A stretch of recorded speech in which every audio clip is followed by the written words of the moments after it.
For December the 17th, 2021, we talk about Halo Infinite, Dragon Ball Z Kakarot, and we ask you which games most and least respect your time. Welcome to Level 397.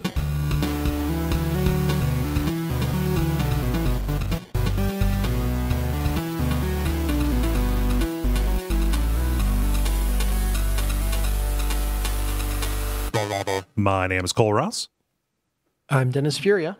And I'm Ben Merkel. And you are listening to The Level. It's a podcast for people who love video games. Here we are, rocking it 3 style tonight.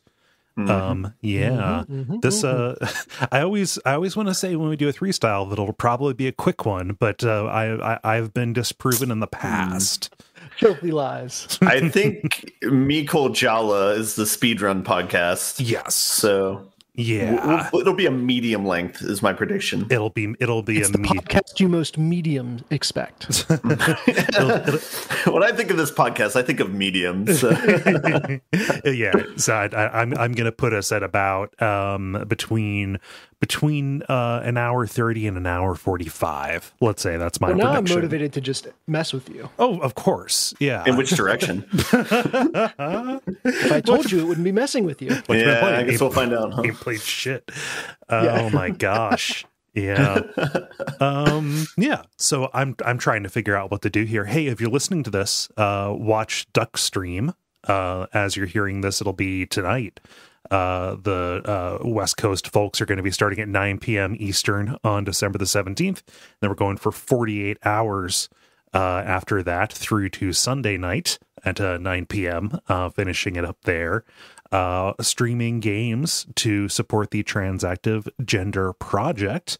I'm going to be playing until dawn. In addition to a bunch of, Hell yeah. Yeah, it's been forever since I played that. And it may or may not be coming up on WoF this next year, but that's a game that you need to play a bunch of times. And it is real fun to play with an audience, I found last time. So Until Dawn rules. I'll be doing that. I think some more Among Us would be fun, because that was fun last time. Plenty of Jackbox, all of that. I don't know what the West Coast folks are planning, honestly. Mystery box. Shenanigans. Definitely shenanigans. Yeah, well, they're all going to be at Nick's house, is the thing. And it's the overnight shift because they like that late night loopy stuff. So the loopy boys. Yeah. Whereas I am fine doing a 12-hour shift from 9A to 9P. I can do that with my hands tied behind my back. I won't, but it could. Are you this year or challenge mode with a banana controller? With your hands tied behind your back. Yeah. It's that straight 24-hour that really screwed me up. So. Duckfeed.tv/duckstream, all the same stuff. We have shirts for sale. I did a new design and I tried something new. I put up so they're polygonal ducks, like they're designed to be kind of polygon, digital PS1 kind of style. But instead of just having the one design, I put up one, I think there's 6 designs, one each with a color that is on the trans and non-binary flag. So there's pink, blue, I've got purple, yellow, white, and black. So, I think I went a little bit overboard, but I was like, hey, let's give this a shot and see. So, and also, people have different favorite colors too. So it looks awesome. Yeah. So yeah, I always try and pick a different color for the shirt when I buy it every year. And it is now making up a significant percentage of my wardrobe. That is cool. Yeah. So I and everybody who buys, like, all of the proceeds that would come from that go onto the total to Kole, at the his pocket. no, God, no, it goes onto the total at the end for Transactive. And I mean that'll take up my me talking about what I've been doing, because it's just been cramming to get work done so I can have a little bit of time off around Christmas, and also getting ready for Duckstream. It's always a big all the stuff lining up. Yeah. So for the people who listen to this after it is done, is there a video on demand for it or something? Yeah, there'll be video on demand on Twitch for a while. Yeah. Okay. Cool. Yeah. Ben, how about you? What's going on? I mean, I got anxiety now since you mentioned Among Us possibly being played this week. I'm out of practice and the bar is high. He's already sharking us. Do you hear this? Yeah. Oh man, that's. I'm weak, guys. I don't know. I guess I played a little bit of pool when I was little, but yeah. I bit my sus last week, so let's see what I got. Yeah, not much. I'll be traveling back home to Cincinnati, so I'll actually be on the East Coast for Duck Stream, so that'll be cool. Cool. And I also decided to take next week off of work, so I'm excited about that as well. Oh, sweet. I'm going to hang out. I'm going to go down to visit my brother and stay with him for a good amount of time over for Christmas and stuff. And we're going to spend Christmas there, I think. But what I'm really excited about is I'm going to go see Spider-Man with my nephew, who has never been to a movie theater before. Ooh. So this will be his first time. Nice. And he sounds excited about it. So we'll see the difference in excitement when Tobey Maguire comes on screen between me and him. So. Who's that old man? How old is your nephew now? He's 5. I want to say 5. 5? Okay. Yeah. That's a guess. That's a shot in the dark. I might be wrong. Could be 4. You can round up to PG-13. Let's go. Yeah. It's Spider-Man. It's fine. Mm-hmm. Yeah. Nice. Probably. Well, who knows? We'll find out. I can't wait to hear reports on this traumatized 5-year-old. Yeah. That's fine. Hates the color green from the movie onward. My first movie was the original Teenage Mutant Ninja Turtles when I was like 2 years old or something like that. And I mean, I don't know if you've seen that movie, but like it's actually pretty violent and messed up compared to what you would think. So, you know. Also, I was 2, so I did not perceive or understand or remember anything. Yeah. Yeah. My earliest movie memory is watching Aladdin in theaters. Yeah. I think it was like a second run theater because I think it was past the time that Aladdin was out. Maybe that was on point. I don't know. But I just remember ducking behind the seats for the big fight scene at the end because it got a little intense there. Yeah. I remember trying to play it off legit, like we left into the lobby after seeing Aladdin, and like I liked the movie, it was good, but I had to be like, oh, it was good, you know, even with all the mushy stuff, you know, that like that little boy, like that, I need to make sure nobody thinks I like the cootie stuff. I'm not sure what it says about my parents, but I saw Robin Hood, like the R-rated version, when I was like 3 or 4, and that messed me up for a little bit. I mean, Alan Rickman. We got to learn about Alan Rickman sooner or later, you know. Nice. Dennis, how about you? What's going on? Yeah, I don't know. It's lame to talk about the weather, but I was hanging outside today in a t-shirt, and that is messed up. So pretty messed up. Yeah. On some levels, hey, got some yard work done. That was sweet. Got to take a nice walk. I'm glad I'm not cooped up inside. And on the other hand, it's December, so what the fuck? Little weird. Not to make it all serious, but you're closer to Kentucky than I am. Did you guys get any of the like bad storms and stuff? Obviously not the apocalyptic stuff. Rain and wind, but we did not get anything that would have indicated like there were tornadoes nearby. Right. Huh. But yeah, it's I know someone who works at the facility, the Amazon facility that got blown through, and they're fine. But that's good. Obviously, lots of people were not. Right. So also weather stuff not being so great. But yeah, it's my week has been spending a surprising amount of time outdoors. Nice. Just because it has been so warm. Nice. What yard work do you have to do in December?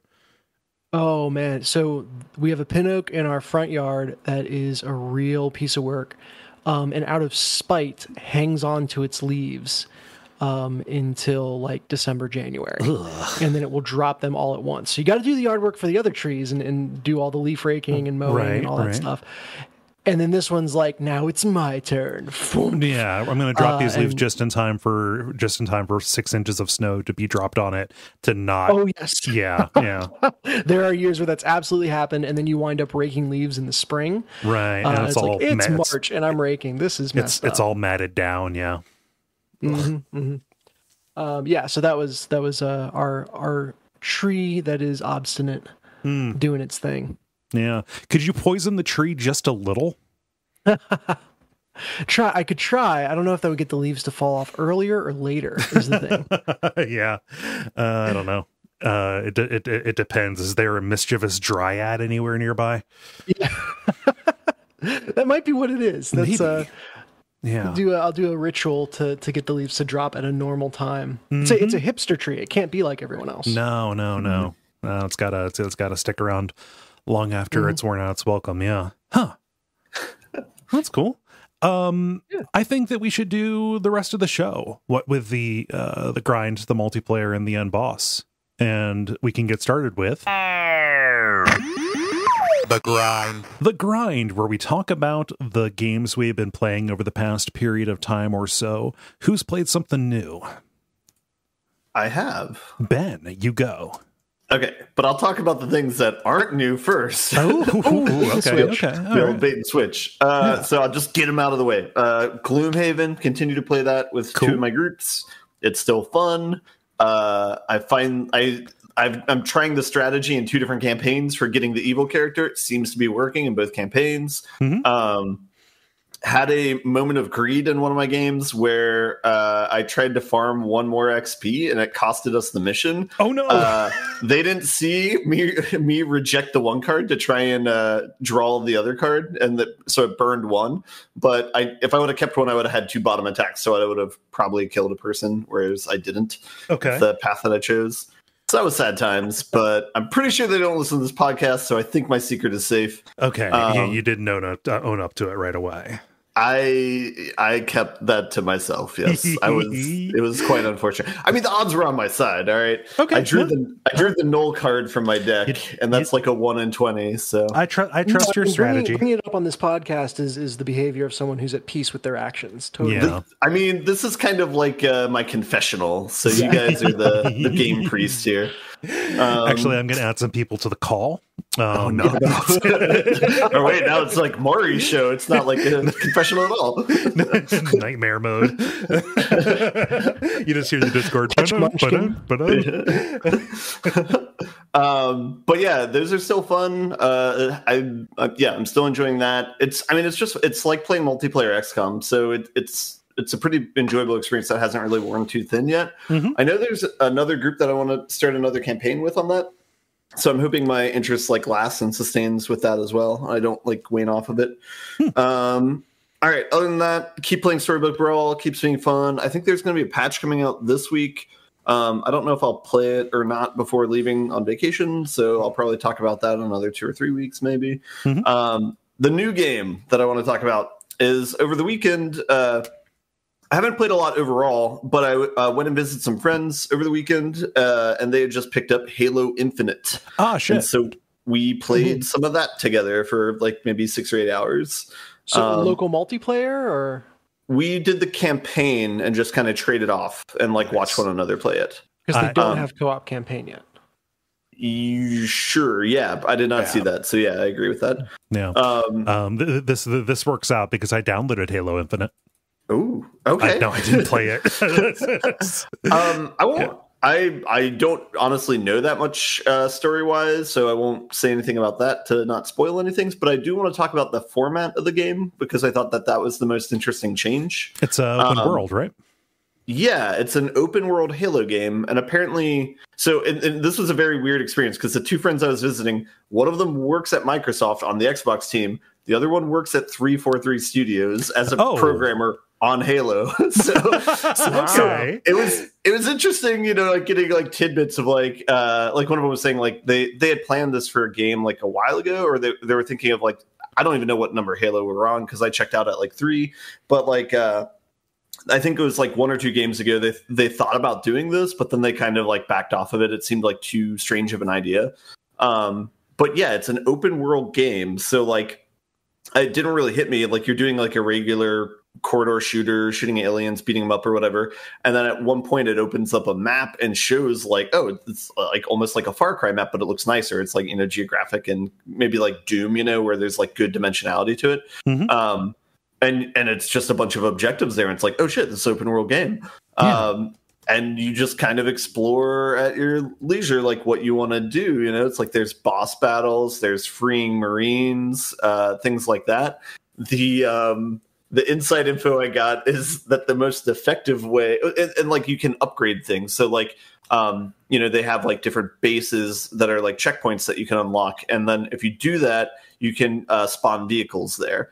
But like everything's upgradable, and you can get weapons there, and all of that's like upgradable too. So at the start, you can get a like mongoose or whatever, but eventually, like as you do more and more in the map and more XP, I guess you eventually can get like a warthog or a variant on that, and maybe something bigger. And I don't know where it ends. And same thing with the weapons is like you start off and you can get like maybe a pistol or something like that. But as you like defeat bosses or something like that, you might unlock new weapons on the map that you can get at these bases. Apparently the end goal is you can get a car of like 6 people that all have rocket launchers and just drive them around in a warthog and have them like drive by everybody with rocket launchers. So that seems like a fun endpoint. Yeah, so definitely was kind of thrown for a loop about that. The characters kind of seem similar to how they normally are, where it's like a lot of intercom, like dialogues. They introduce like one character from the get-go. I think they show this like in a trailer or something, like somebody who finds you in space. I didn't even see the beginning like hour or two of the game, so I kind of got jumped in the middle of it. But they're, you know, periodically talking to you on comms, similar to how the one sergeant, I forget his last name from the previous games was. Everything except the broadest story beats of Halo 1 through 3 have really just kind of washed off of me. Which is maybe telling, but but that formula seems like it hasn't really changed too much. Like all that's kind of there narratively. But yeah, so it's like playing Halo mixed with like Far Cry. It's a weird experience, but that's kind of the read on it I had with the few hours I spent playing it. Yeah, so you get around on vehicles and stuff like that. Like, how big is the world compared to you? I guess it's hard to say because I'm not sure how much we unlock. I guess artistically, one of the cool things about the Halo is like it's like fragmented, so it's like exploded maybe or something. So there's like sections of the ring that you're on. Okay. But that's basically how they do boundaries, right? It's like, okay, it's split in all these different pieces. So I'm on this, you know, chunk, and I'm going to be stuck on this chunk until I do enough things, and then I can hop over to this other chunk. But artistically, it looks really cool because, like, if you look across the ring, like it's, you know, you can see pieces of it, and then periodically, like you look at the floor and you see space where there's like a hole in the ring or whatever, and it's a weird experience to look down and see space that I'm not used to. Yeah, how big it is. I mean, the initial area that we were in, it's tough to say. Like, maybe, do you remember, like, I don't even remember which Halo. I think it was, like, the first Halo. Like, maybe one of the first Halos, like, bigger levels. I'm just thinking of the green plains or whatever that you, like, fight people in before you go underground, and it's a dark room or whatever. Yeah. Like, if you think of the entire map of that, maybe it's about that size, or maybe that to 2x that, I guess, for the initial area. Okay. So it's probably like comparable to their previous games where you explore something of that size for a bit and then you jump to another chunk instead of jumping to another level. Yeah.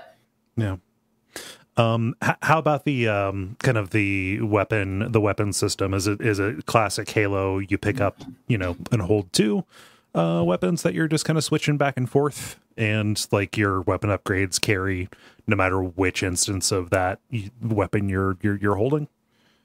Yeah, so I actually didn't see any dual wielding. I think it might all be like single wielding. Maybe it's different on multiplayer, or maybe that I just didn't engage with it. Yeah. but it's they have some new guns, but they do a good job of like each gun kind of has its own focus and kind of its own purpose. They have a lot of the old staples, so they have like pistol, battle rifle, assault rifle, sniper rifle, and they have like alien equivalents of these. Mm-hmm. The ones that are a little bit different, and I think they have shotguns still, but I might not have seen it. But they have like some weird guns where it's like close to a shotgun, and then something that's close to a grenade launcher, but it like shoots it in a weird arc. But all the gun has its like very specific focus where it's like, oh, I should use that in this situation. Yeah. But you can only carry two of them at a time, right? And you switch back and forth. It's not like Doom where you have all of them. Okay. Correct. Yeah, and they all have like limited ammo. Chose disappointed by the sword eventually runs out of power. Oh, so weird. I think that's a change. I don't know when they introduced that, but I definitely don't think that was in 2 or 3. But anyway, but like all of that feels similar. So like it doesn't feel like anything's noticeably different there with the weapon mechanics and the shooting mechanics. Mm-hmm. But it's not like decreased or anything like that. Yeah. I guess. And then this is a big change, actually. Master Chief has a grappling hook now. Oh, so it's like it's legally required in any game now. Yeah, so it's like halfway to being Just Cause. So I'm waiting for them to have a parachute as well. But that's a very interesting mechanic, and that kind of changes like how you traverse the environment. So you can just shoot it towards the ground in front of you if you're trying to move faster to gain speed if you're walking. But you can traverse like really high up too and do some kind of broken seeming things with it. So now Halo, now with grappling hooks. Cool. But the one thing I didn't notice is, and I don't know if they had this beyond like 3, is they don't like have all the little power ups that they used to have where it's like drop like an air vent that you can jump on or drop like a whatever. Do you remember those things that they had? Drop like the bubble or whatever. Yeah. I didn't see that anywhere in the game, like in the early stages. They might introduce it later, but or it might be something that you unlock, like a perk for doing a particular mission. Yeah, sure. Yeah. So, and apparently you can get this on PC, like anywhere, like not just It's on Game Pass. Oh. And so the thing that's interesting is Halo Infinite is free. The campaign is considered DLC that costs $60. Huh. So that's just like an interesting business model, I guess. That's strange. And also just with the like what Dennis was saying earlier, like, it like co-op campaign that has a later release date. This and like the multiplayer was out earlier. Like that's very strange to me. Yeah, I think it's the nature of multiplayer now is like the business model for it is have a large install base. Yeah. And so we can't, you can't put it behind a paywall because you need a shit ton of people playing it. And so like that operates by a different set of economics than any campaign driven game. They're effectively splitting the two. Yeah. And call it what you want. Call it, the DLC or whatever, but it's a $60 game that they just cut the multiplayer off of. Yeah. Yeah. Strange. And from what I understand, I think like they just want to keep that Halo Infinite thing. Like that'll just be the de facto program, and then you just make like incremental releases under that for like multiplayer, whatever the next game is, and stuff like that. That's what it sounds like. This is the way. Yeah. Yeah. So whatever. Whatever. And honestly, like I don't mind that as like a model. That's fine. I think there's just places where like if every game is designed to support that, you lose out on so many really cool one-off experiences. Yeah. Like there needs to be still a sustainable way to do those kinds of games. And then fine, go ramp it with your living service game, whatever buzzword stuff. Yeah.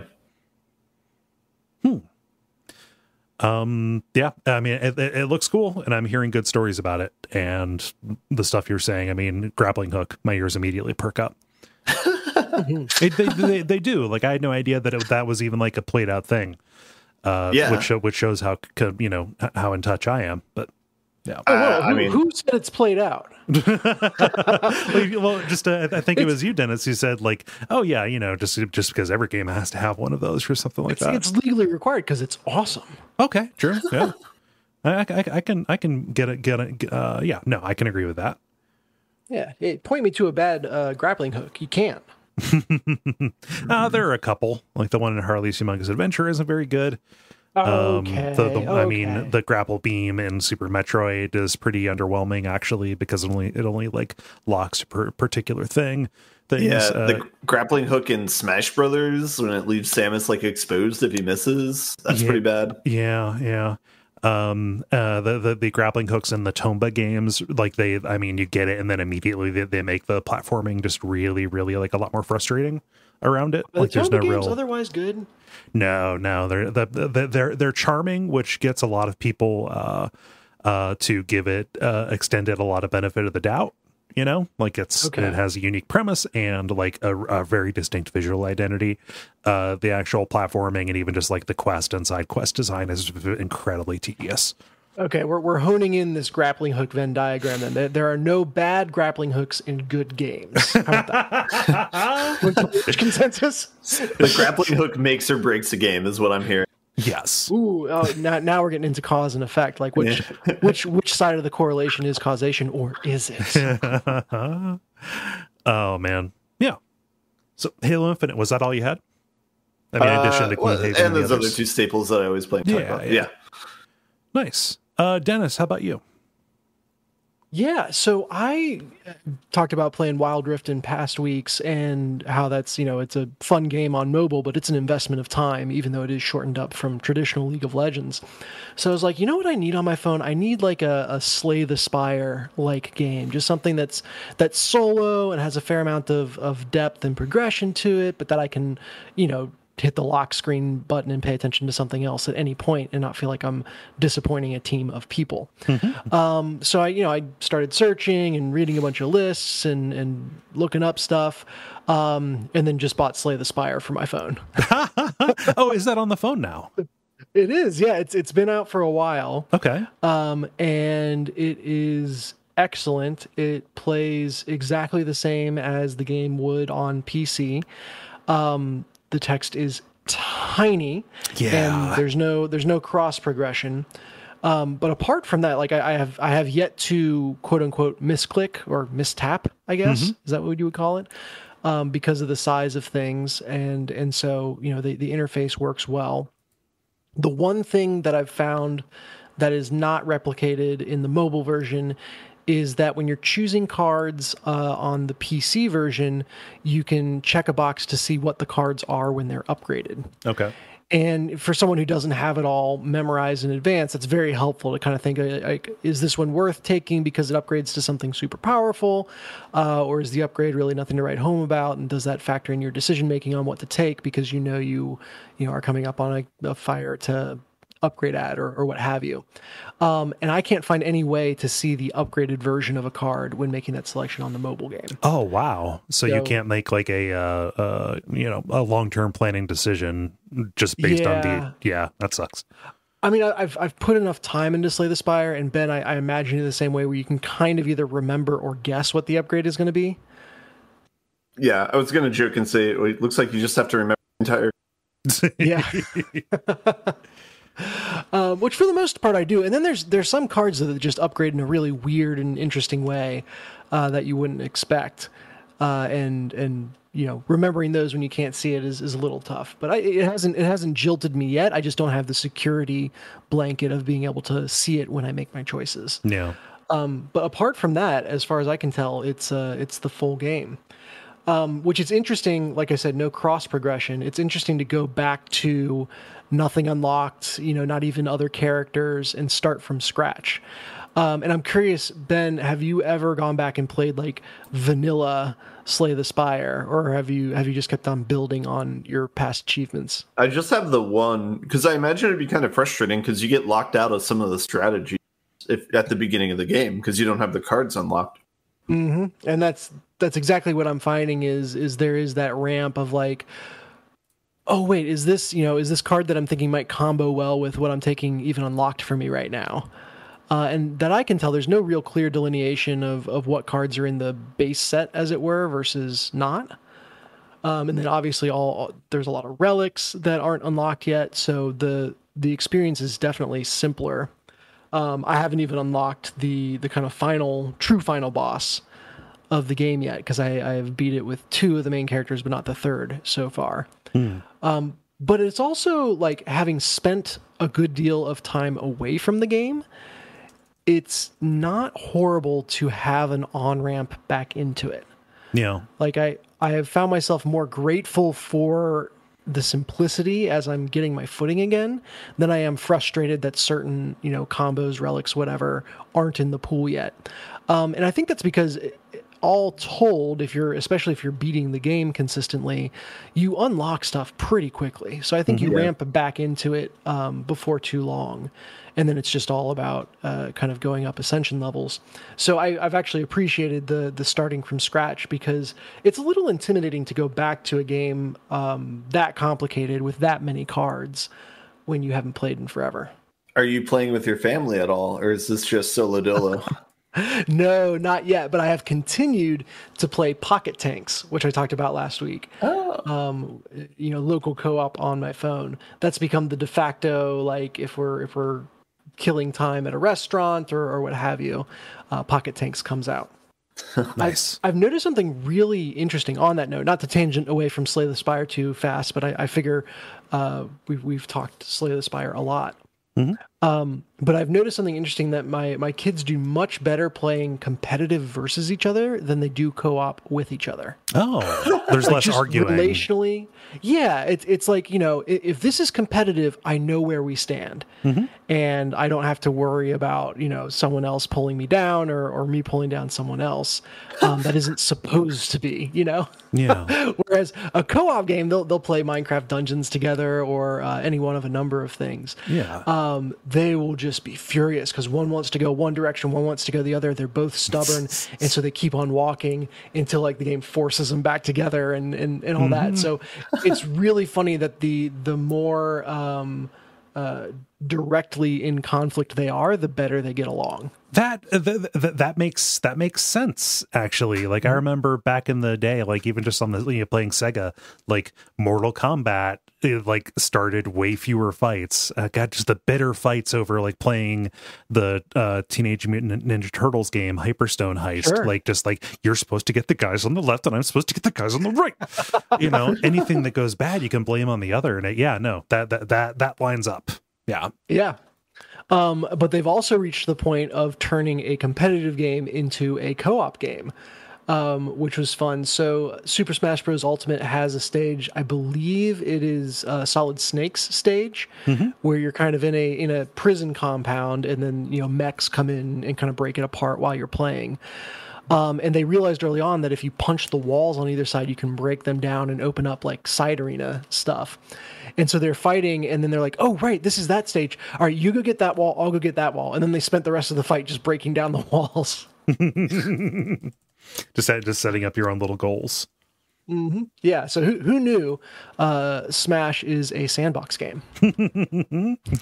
That's good. Yeah, just all the fun of playing with the box. But yeah, so Slay the Spire is the quote-unquote new one. Playing it on phone is definitely a different experience. And otherwise, it's just been my old standbys. Nice. Where? Coincidentally, I actually watched somebody play Slay the Spire on like Xbox over the weekend as well. And I was surprised by like the control scheme that extended so well, where it's like, yeah, I guess you could do everything on a controller. Like, I'm just so used to it being like mouse and keyboard and it being so fluid with that. So yeah, that like Hearthstone, Slay the Spire, like that kind of mouse and keyboard, and really it's just mouse, translates so much easier to a phone screen than it does to a controller. That's funny, because like I've done when I have played Slay the Spire, I don't believe I have it on PC unless I got it in a bundle. I've done it on the Switch and not had a problem, aside from the text being very small. Yeah. That'll get you regardless. Interesting. Well, it could also just be what you're raised with, effectively, or just what your first your first kind of encounter is. Like I played raised with within the context of the game. Yeah, of course. Yeah, like the first time I played Monster Train was on the Xbox, just because it was better to sit in my living room and play that game for long stretches, right? So I checked Monster Train not on phones. Oh, that's a bummer. Which I don't know. Do you think, I haven't seen the UI aside from hearing you guys talk about it, do you think it could be ported to phones? I don't see why not. And anything can be ported to phones. no, it can't. Okay, there we go. Right, anything could. Ugh. They ported Terra Mystica to a... Mystica. Nice. This is going to be you. Yeah, no, all that I have is just more of my, I've continued playing Dragon Ball Z Kakarot, and I have very little additional to add. That is the Dragon Ball Z action RPG. That is just a retelling of the original Dragon Ball Z, just kind of anime manga kind of deal. So I don't know how many sagas they include in this, but for people who know, I did the Saiyan and I did the Frieza saga. Now I'm in the Android. And then after that, I believe all that I have left is Cell and then Boo. And then that is that is going to be the end of it. And what's been great about it is like I can trust that the combat itself is getting more engaging as you fight trickier enemies in the story who have different attacks and kind of different gimmicks to them and stuff. And as I explore any of the side systems that they bring in, I can be comfortable that this is probably going to be some bullshit, and also I'm really not going to need it again, because it's almost like I don't want to get the power-ups that they give by doing like all the side training and like searching for minerals for upgrades and stuff. Like I don't want that, because I want the actual story battles to stay hard, so I want to be underpowered so I can like need to engage with the battles in a more canny way. Yeah, there's like self balancing that's going on there. Yeah, and like if you're just sticking to the story, doing the main story stuff, it's just a really fast retelling of this admittedly very simple and very stupid story, but with like fun characters and like crazy melodrama that happens. This person, died, but we can bring them back to life, and all of this, just kind of like rules lawyering about what the Dragon Balls can and can't do, so like I'm still very much on this train, but it's like super tunnel vision. I am not being dragged off of the main path, because anytime I have ever tried to do that, the game has rebuked me. Yeah. Seems like interesting design. I mean, I don't know who it's for, because like maybe there are kids who are into this, who are like into Dragon Ball. Like it doesn't feel like it's a kid's game. It doesn't feel like, I guess maybe it's just fans that would marinate in Dragon Ball all day if given the chance. So I'm sure there's someone that's just drinking in every second of it. Yeah. But also like somebody who does that, like probably doesn't want to see the story. I don't know who this game is for, except for me in this case, which is like, I don't know. I could just like fast forward through the series, because I want to retreat into a little bit of nostalgia. Yeah, but you're saying this game is half for you, specifically the critical path half. Yes, yeah. So, yeah, and like I said, the actual combat and the main the main stuff is engaging enough to me. Ooh, yeah, and that's all. That's all I've got. What have you had any? Oh, go ahead. Did you stream over the weekend?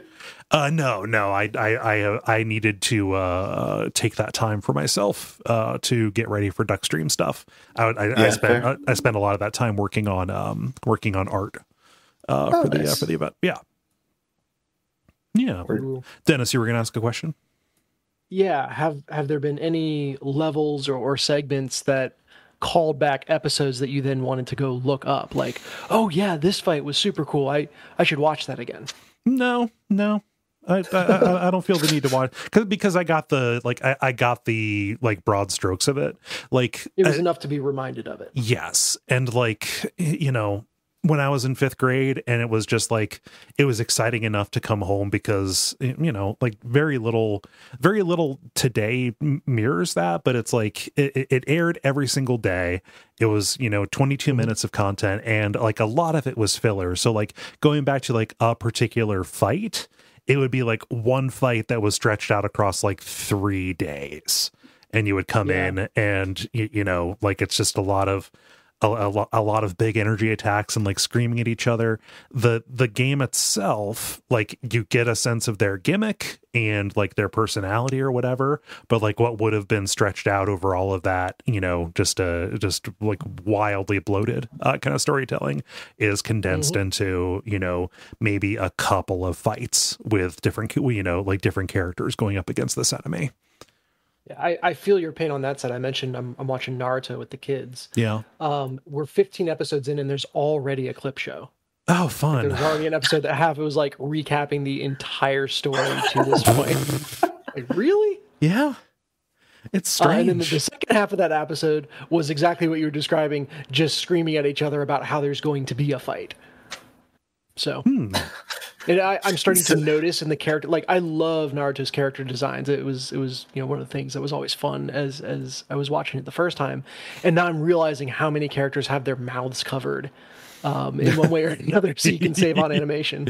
Yep. Oh yeah. It sounds to me like Naruto's like a rap battle where there's just talk of there going to be a fight or squashing the other MC for the entire. Oh man, yeah. So.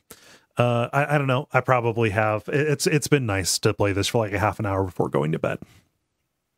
Ooh. Who knows what I'll do after this? But yeah, that's all I got. Cool. Nice.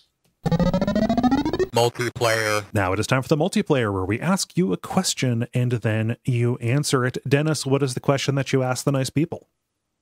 Yeah, I asked them about games respecting your time. So what games are most respectful of your time and what games are least respectful of your time? Yeah. Let's get started here with Greg, who says the most respectful modern or updated RPGs like Dragon's Quest XI or Skyrim. Not only is the autosave system very good, saving each time you enter a building or a new area, but you can manually save anytime you want outside of combat. Compared to old school RPGs, this allows you to play it in short bursts. Least MMORPGs like World of Warcraft and Final Fantasy XIV. Yes, some tutorial quests and missions are fine to get the hang of things, but don't send me on a dozen of those when I could get all of that stuff in one quest. Very fair. Yeah, no, the whole starting town kind of thing. Although, I don't know. If you go back and play early MMOs, you're like, oh my gosh, this is way too harsh. They're hold my like, hand a little, please. Please don't just like kick me out at the front gates of Freeport in EverQuest and like send me to be devoured by fire beetles, please. They were really counting on you. Well, I mean, it was originally designed as like a pay by the minute or pay by the hour kind of thing, so they were counting on you failing over and over, so it was more expensive. But eventually it was like really counting on you learning from other players. They repackaged it saying, oh, it's a benefit because you're going to be you're going to be relying on people. It's social, right? Community. Yeah. Ben, what does Eli say? Eli says Ghost of Tsushima made an incredibly smart decision to not include an animation for picking up all the little doodads you find on your adventure, and you don't even need to hop off your horse to do so. Compare this with Red Dead Redemption or Far Cry's skinning animations, or HZD. Horizon Zero Dawn. Horizon Zero Dawn's requirement that you must be on foot to grab a bundle of sticks. That is a good observation that I did not even think of, having played both those games. Well, and they knew better too, because in Horizon Zero Dawn, it is an upgrade you can purchase to be able to grab resources from your mount. BS. Shame. Yeah. Shame. There's another upgrade to increase your inventory size. Like they knew. Don't punish me with tedium, dear God. God, that is wild. Let's see. Dennis, what does Jeremy say?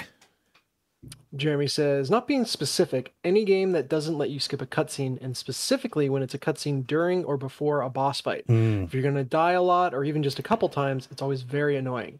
On the other side, any game that lets you skip a cutscene and also autosave a lot so you don't have to replay and waste your precious time on reloading what you just did, that's amazing. Latest game that I played is Kenna Bridge of Spirits, and sometimes bosses or monster encounters can be tough, but if you die, you just come back a moment right before the fight. Amazing. Also, skippable cutscenes. Yeah. No. Agree. Go ahead. No, go ahead. This calls to mind the first Splinter Cell game. Before the final boss, there was probably a 5-minute cutscene that was unskippable. Oh, and I watched that cutscene a lot. Well, Splinter Cell's a really hard game. Like, yes, the original ones, especially. Yeah. Wow. Yeah. No. Like any of those. Specifically, checkpoint cutscening and stuff. Cutscene checkpointing, rather. Yeah. Let's see. Zach says, even though I enjoyed playing it, I would say Destiny 2 with the seasonal sunsetting of weapons. It doesn't feel worth it to grind out anything that isn't cutting edge content because it may go away soon. Then there is the issue that when they reworked armor, all the old armor had such lower stats than the random crap that you could get in 5 minutes. Yeah, if there is a constantly progressing like stat treadmill, having all of your efforts be just completely wiped out by the passing of time, it's a little bit too much like real life. Yeah, true indeed. Well, and like for your hyper engaged players that are spending every waking hour on Destiny 2, I get it. That keeps things interesting and makes you feel like your time is well spent. So like for a very small niche, it is respectful of their time at the expense of everyone else. Yeah. Ben, what does Ollie say? Ollie says, the most is Dark Souls and similar games. You practice, you get better, your skill increases as much as stats do. Least is any game where grinding just increases stats and not skills. A lot of old school JRPGs spring to mind. You grind so the spell attack does more damage, but casting it is still the exact same. Yeah. And then, it does more damage, but then the second that you surpass this hurdle, it is, again, immediately rolled back because of the stair-step progression curve. Yeah. Yeah, we always say upgrades should give you new verbs, not just higher numbers. Please. And Dennis, what does Rookie say? Rookie says, most respectful of my time, Ender Lilies, a game that's 90% Metroidvania and 10% Souls-like, has a few features that should be a requirement for these games. Fast travel between all the plentiful save rooms, the ability to return to your last save room at any time, and no loss of anything upon death. That is a big departure from Souls-like.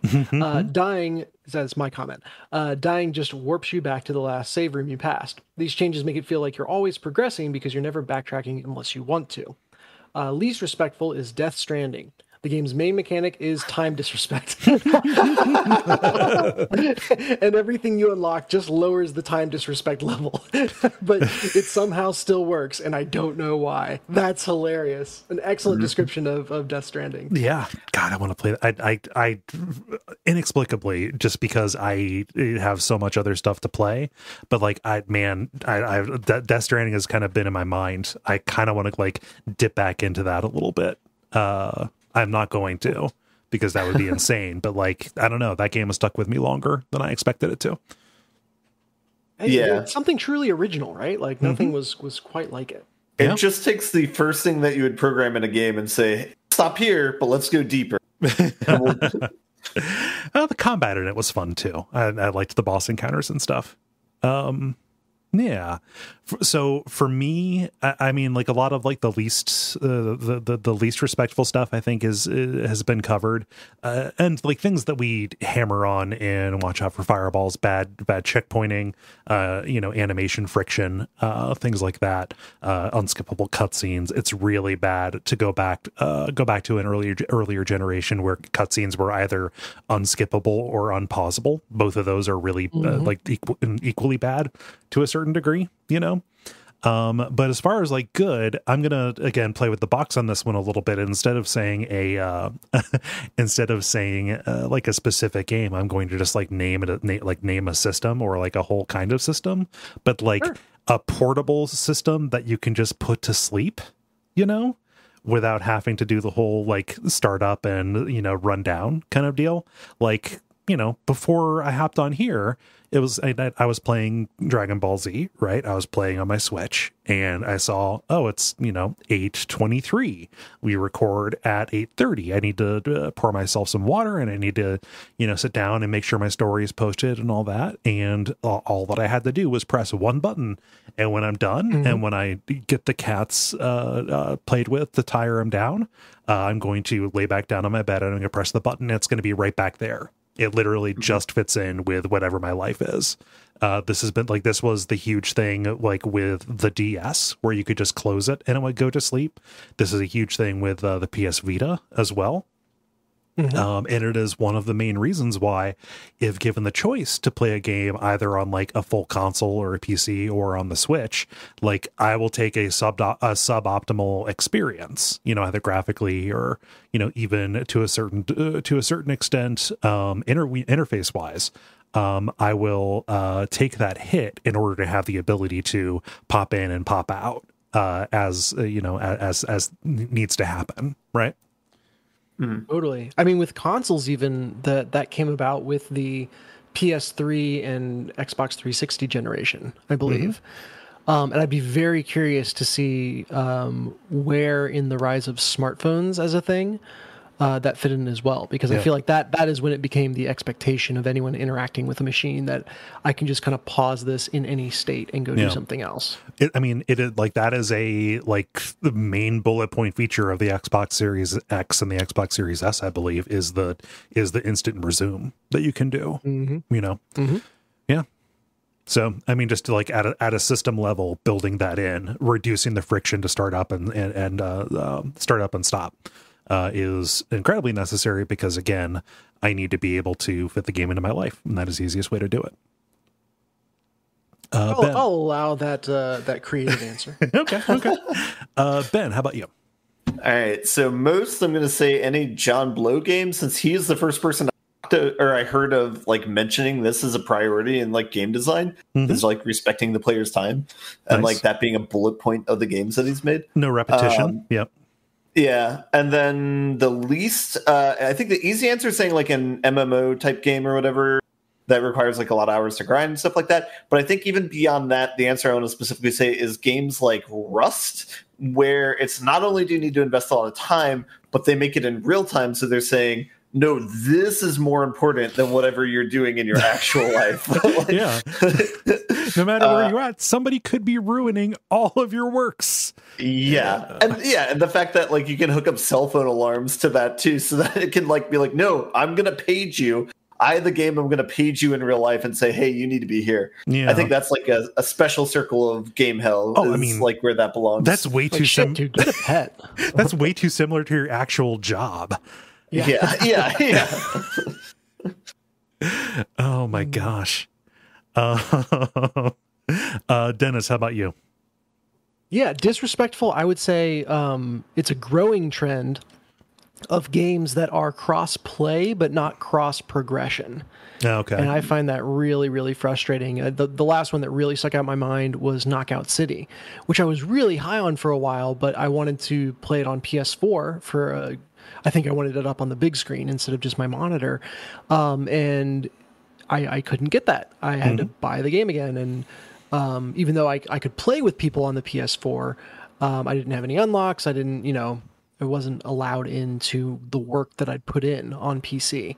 And it was that way for Apex Legends. It's that way for a bunch of games. So I would love to see that sorted out. That like, look, there's ways to know it's me playing this. Can we just have it on different devices and let me make progress where I want to? Please. We broke down that barrier for playing with other people. So let's break it down for progressing your character in whatever form. Yeah. And then let's see, respectful. It's kind of funny. My mind goes to all of the hint systems in games that are just kind of in line with as you play. So the like Uncharted, especially the later Uncharted games, it felt like they were very quick and maybe in some instances too quick to sense that like you're wandering around aimlessly. I will highlight something or give you a gentle nudge in the right direction. So that, they're trying to anticipate any time you feel lost and make sure you have momentum in the right direction. Yeah. Which especially like I think of Lost Legacy, which was much more open world than the other Uncharted games. Like that's tough to do, and they also did it well. So I can appreciate that. Yeah, it's cool that they integrate that with the gameplay too, and just like have an NPC like tell you like the hint. You know what I mean? Yeah. Nice. Yeah, and I think that was a good question. Thought-provoking. Thank you for posting that, Dennis, and thank you everybody for responding. If you would like to participate in these, go to facebook.com/theLevelPodcast and watch for the prompts to go up on Monday afternoons. The end boss. Now it is time for the end boss. This is where we talk about things that are going on in the world of video games around us that are exciting to us. Sorry about that. I got distracted because David put in here for the multiplayer. The game which least respects your time is the Stanley Parable for existing. So he had to get that dig in. I figured it would, yeah. I do Even not. if he's not on the show, he's dropping hammers on Stanley Parable. Yeah, I have no idea from whence the hate comes. It's like the portrait of Dorian Gray. He just picked a game to pin it on. Oh yeah. Like he can enjoy every other game now. Just the whipping boy, the whipping game. Dennis, what are those ex-Bioware people doing? Yeah, we had the Game Awards since we recorded last, which means there is a glut of new announcements. And Inflection Games, which, like you said, is ex-Bioware people, came out with a trailer for a game called Nightingale. And this is a new IP that is Gaslamp Fantasy, which I love that. I'm disappointed there's not a punk in there somewhere, but okay. Gaslamp Punk just doesn't roll off the tongue with those P's right next to each other. Gas Punk is something I have heard, although that sounds different. Yeah. It's gaslighting me about gas punk here. But yeah, so Victorian Gaslamp Fantasy is the style, which basically means that it's all old-timey weapons and old-timey fancy outfits. And that style just is fun to look at, especially as I was looking at the enemy design in what has been revealed so far of the game. It's really cool.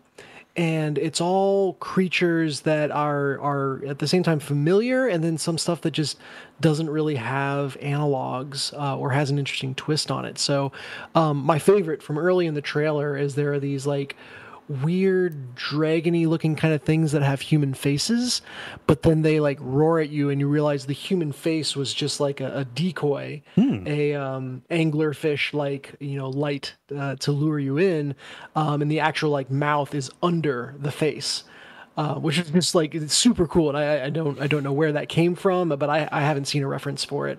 The basilisks in Dark Souls are like that. Oh, is that right? Yeah. Well, they've got their actual eyes are under the eye sacs, right? Yeah. They've got like a tiny little face under the gigantic eye kind of things. Yeah. It's that kind of doled out to that plus dragon is what I was looking at in the trailer.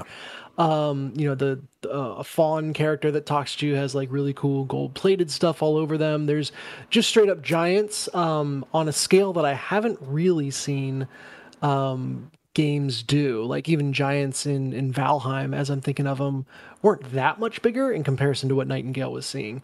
So it's very like Fae themed, which is a world that I think is I mean, I'm biased because of Deck of Wonders, but that's a very ripe world to explore.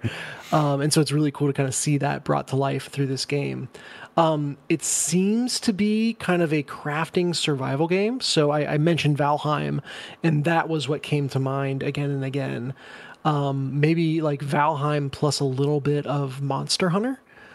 And it's unclear from the reveal trailer what is, core to the gameplay and what's showing off stuff that's more ancillary to it. So, but there's definitely like city building and crafting to it. And there's definitely some element of going and hunting these powerful mythical creatures. But all of it looks really, really cool. Nice. So coming sometime in 2022 with alpha and beta, etc. Keep an eye out for Nightingale. Nice. Yeah, I didn't heard of this. This looks sweet. I'm just so happy to see a new IP. Yeah. And they're just a new studio. They're going to give you that. Yeah, true. Yeah. New studio, old people, which is sometimes a good combination, sometimes not. But we'll see. I think all of our stories have something to do with the with the game awards. Sure.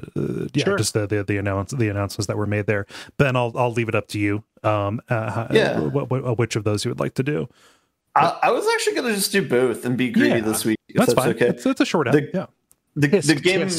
The Game Awards one that I was going to talk about is they also the Star Wars Eclipse, which is a game that's going to be made by Quantic Dream, which I've realized for me is like the Chick-fil-A of game studios, where that they're awful. Yeah, it's a tough moral dilemma where it's like, man, I really like all of their games except Beyond Two Souls, and but I don't want to support them as a company. So how can I rectify this? Right. Yeah, but that said, so I think solution in the past is make a donation to offset the purchase of the game. I mean, that's as good as anything. I think that's how I live with it. I don't know. Yeah. Whatever. I don't want to delve into that moral quandary. The game itself looks really sweet. It basically just shits off graphics. It doesn't really show much gameplay or anything like that. But a game that looks that good with like choices like in a Quantic Dream type game seems like it could be really, really cool. So I am excited for that, and yeah. Nice. Have you guys seen this trailer? Yeah, I got very strong vibes, and Quantic Dream is the perfect studio for this. Star Wars has a long history of over-explaining the minutia of their plots.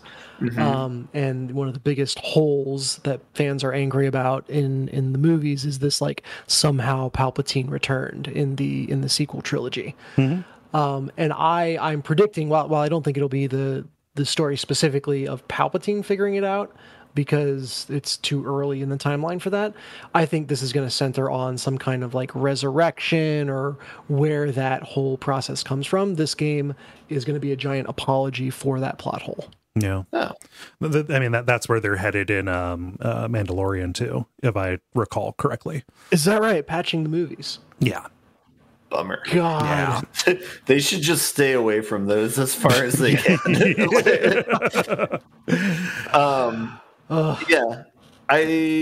The one thing that I was like had faith in is like one of the things I really liked about Detroit Becomes Human is they did a really good job of knowing like what details to insert like in a mission or the story. Like they just did just enough to make it like you feel really immersed in like this fictional world. So if they do the same respect to like the Star Wars universe, I think that could be really cool. Yeah. Fingers crossed they do it justice. We'll see. Yeah. And then I'll get my Game Award one out of the way here. I did not expect them to do this, but I probably should have seen it when they released the HD remaster of the first game. But there's going to be an Alan Wake 2. So Remedy announced that with a 60-second trailer at the Game Awards. And I am cautiously optimistic. You know, Alan Wake didn't really hold up that well on Revisit when we went back to it for Watch Out for Fireballs. You know, I think that there's some problems with the narration and also problems with the combat being a little bit repetitive. But what I've played of Control gives me hope that they have worked out the latter one. And I think maybe that every studio deserves a second chance. You know, So you're hoping Alan Wake flies around in this game? well, I mean, it couldn't hurt. And also, like, Alan Wake leaves off on this huge cliffhanger, like even in the DLCs. You know, I'm curious to see where that goes, especially with what the Control DLCs brought in from the Alan Wake, kind of making it part of like a broader like multiverse cosmology kind of deal. Yeah, I'm curious to say the least. It's coming in 2023. Go ahead. No, it's coming in 2023, so we have a long time to wait. What were you going to say, Dubs? Oh, yeah. Especially in these years are particularly long. Yes. I was going to ask, they've kind of made the official declaration that this is no longer an action game. This is survival horror proper. Yes. Yeah. And what do you take from that? Sounds good to me. Like, if it means that there's going to be, you know, resource privation, and if they're going to lean more on just real cool spooks, I am happy with that. That sounds good to me. Good stuff. Yeah. I guess I got to get around to playing the first game so I can appreciate the second. They put out that the HD remaster, so it's easier to play now than ever. It was, I mean, the original one for a while there was very touch and go because they were pulling it off of storefronts, specifically because of music licensing problems. That's right. That's right. Yeah. Yeah. Gosh. Oh man, I'm excited to see fraud. what music drops they do if they continue making it episodic. Yeah, I wonder if they'll have learned their lesson and are more conscientious on the business side about how they structure that, so that it's not going to get. I mean, in a couple of years, and so like two out of the 5 episode ends in the first game were just their little in-house band, the Poets of the Fall or whatever. But like, I mean, ending the main game with Space Oddity or having Pose haunted at the end of episode 2 or in dreams, you know, like those are cool moments. That's a pretty big drive. That's a pretty big kind of thing. I would be sad if they decided to be more gun shy about using licensed music in the interest of business. Yeah. Well, here's hoping. And Ben, you had you posted Polygon's best 50 games list. Yeah, I thought this would be a good one to go over as well. Because we're not. Are we going to do an episode next week or not? I mean, I've got up. I had it in mind to do it because I don't want to do an episode during the week between. You know. Okay. Gotcha. But yeah, we can hit this here because we'll probably have different people on next time too. Okay. Yeah, so Polygon posted their top 50 games of the year, and so it was interesting to kind of browse through that and see how they had them ranked. I guess notably, the number one that they had was Inscription. That makes sense. Which I think that's a respectable pick, or at least you can make a good argument for it. And yeah, so I was kind of curious to know like what you guys thought was your game of the year. If you thought there's any snubs from the list, I'll just say mine is Dyson Sphere Project didn't even make it on the list, so I was like a little bit upset about that. But that said, it came out in January of 2021, so they might have just forgot that it came out. Yeah, and that was early release or early access for a little while too, right? That's true. Yeah. So it could have gone the way of like Subnautica, that similar thing where that came out of early. In January, the year it came out. So hold on a second. When did Snake RX come out? When was that? That was this year. Yeah, no, that was a pandemic project. I thought the only reason you could be not mentioning that is because it didn't come out this year. Yeah. No, that came out this year. that was not a snub in my mind. I love the game, but yeah, I don't. The airtime we gave it, good God, I think that has to be my game of the year. My favorite game of the year, Grime, got snubbed. That wasn't mentioned, which I think is crazy. I think it literally just must not have like landed on their. It must not have like passed through their editorial, which is strange to me. It is neat to see that Unpacking is on there, though. I think Unpacking is like genuinely an incredibly good and touching game, and I would recommend everybody who is able to play it. Yeah, I mean, their number one, Inscription, is more or less an indie game, and their number two, Chicory, is as well. Mhm.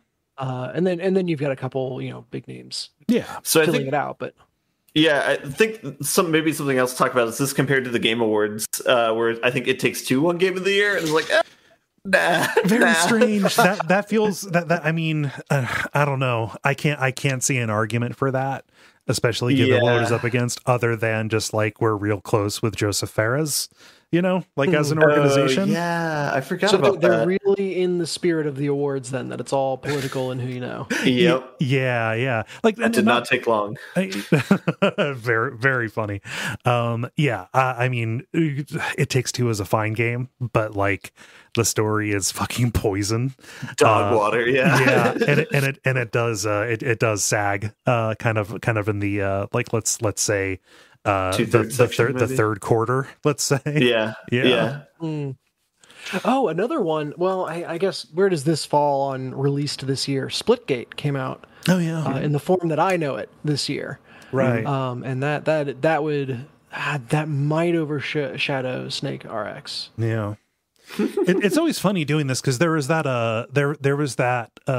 Twitter kind of thing going where people were posting like a list of, it was like a decade. So it's funny, they say a decade of games of the year, but it went from 2011 to 2021, and it's like, that's 11 years, guys. But I participated in it. First, I did my usual thing whenever one of those comes up, was just say the Burger King game Big Bumpin' for the Xbox 360 was my game of the year for every year. But then I actually did mine, and I realized, I looked at it, and it's like, I didn't play any of these games that I'm listing as my game of the year in the year that they came out. So it's always weird kind of like thinking about this, because I'm looking at a bunch of games on this list that I have intentions to play, and who knows, some of those might outrank Grime for me. But right now, I've got to say Grime. I don't remember you talking about Grime either. I'm looking this up now. No, we did it on Bonfireside Chat. Like I made some allusions to it, and I recommended it to David. Because he was looking for some Souls-esque kind of stuff. Yeah. So I didn't cross the streams too much, because we talked about it for four whole episodes over on that show. Gotcha. But yeah, no, it is a very good game that also happens to be, pretty difficult, but have just a very unique aesthetic and a great story to it, actually. Like it kind of hits all the cylinders. With Mortal Shell in my mind. Yes, yeah, another Souls-like, but this one is it's Metroidvania. It's weird because Mortal Shell has you turning into a statue, whereas in this you are a statue. This is the one where you're a rock guy with a black hole for a head. Got it. Yes. Yeah. Okay. Yeah, I'm looking through the top 50 from Polygon anyway, and I've played 3 games on the list. Yeah. So that's percent-wise, what? Under 10%. Yeah. That I got to. I'm not going to feel too bad about that. It's over 5%. Yeah. Oh, did anybody else have one that they wanted to call for like, yeah, this is my game of the year right now? Ben, for you, it was Dyson Sphere, right? I think it goes to that just because I have so few qualms with it, and I put a lot of time in it, and even though maybe some people might not like the busy work of it, I do think it is one of the cooler factory games I've ever played. Mm-hmm. But I also get how that you can't make that like game of the year on like Video Game Awards or something like that. Like, how many people, like what percentage of the population enjoys that game? So I mean, a lot more than you might think. Just do a straw poll of people who like played and enjoyed Factorio, right? Yeah. Mm-hmm. I think after consideration, I'm going to land on Snake RX. Yeah. Okay. I think per what I said earlier in our multiplayer discussion, like that is a game that is just a little concept done in a bare bones way that is still really creative and fun and sticks in your head. And like that's exactly what I want out of games right now. Yeah. I don't need to try to be roped into a battle pass or a commoditization of my time to advertisers or whatever. Just give me a cool idea, well executed, and let it be. I can't wait for the sequel, like SNKRX Legends. No. Get the battle pass. I mean, from the outside, I've not really. So I played a little bit of Snake RX, but I didn't get it. So I just kind of left that for you guys. But like from the the modesty of Snake RX kind of seems to be a major part of the appeal. Yes, 100%. Yeah. So if they get bloated with it and make it overblown, I think that would take away a lot of what people kind of came to it for. Mm-hmm. Yeah. Yeah, I think I would love it almost has a Binding of Isaac feel to it in terms of like, oh, what if I have this unit and this unit together, and having interactions like that's the way I would add complexity, is just in more interesting interactions between units. Yeah. A la Binding of Isaac. Nice. Cool. Let's see here. I think that is this segment. I also think this might be an episode. How do you all feel about buttoning it up? Speed button. The credit. Thank you for listening to this level number 397. Believe we're going to be back next week. Please understand if we aren't. It's just one of those things. It's that time of year. But regardless, you can go to twitch.tv/Duckfeed.tv or go to Duckfeed.tv/Duckstream to get information about Duckstream happening this weekend as you hear this. It'll be a good time. On Saturday, I believe it is at 3 p.m. Eastern time. Is that what we settled on? I believe think so, yeah. Yeah. We're going to be doing a tabletop campaign DM'd by Adam Bucheri of the Enter the Survival Horror fame, a great DM. He did Jala's birthday stream with us a little while back. We're doing a custom game, and it's going to be a good time. So come hang out. That'll be for a couple of hours, and then for the rest of the weekend, like I said at the beginning, 48 hours of streaming to benefit the Transactive Gender Project. Confirmed at 3. Okay, confirmed at 3. Cool. Am I forgetting anything? The usual stuff. Right now, the most important thing is Duckstream. Mm-hmm. No, I think we ended that. Cool. I've been Kole Ross. You can watch me on Duckstream at Duckfeed or at twitch.tv/Duckfeed.tv. I've been Dennis Furia. You can find me in the hood. I feel like I got to represent for David here. Okay. David, who's bobbing and weaving right now, probably. Yeah. And I've been Ben Merkel. And Jala Chan is in places. She is. And stick around for some titles.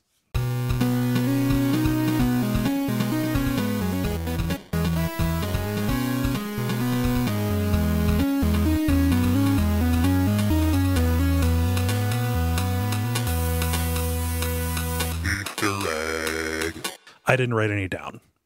Ooh. I have 4. Okay. Oh. I've got Bent My Sus. Okay. I wrote down To Catch a Munchkin, which I think that was early on. It was talking about the Ben with his cards trying to min-max his XP. Okay. Getting called out for it. No bad grappling hooks and good games. Okay. And then from the multiplayer, I believe Ruki's answer, time disrespect level. Okay. And Ben. I just have one, and it's you got to learn about Alan Rickman sometime. Oh, that's pretty good. Yeah, I'm done with that. Yeah, no, there we go. Because you do. Oh, man. Cool. Excellent. All right. Well, I'm sure we'll be in contact before Saturday. But have a good rest of the week, everybody. Ben, safe travels. Yeah. All right.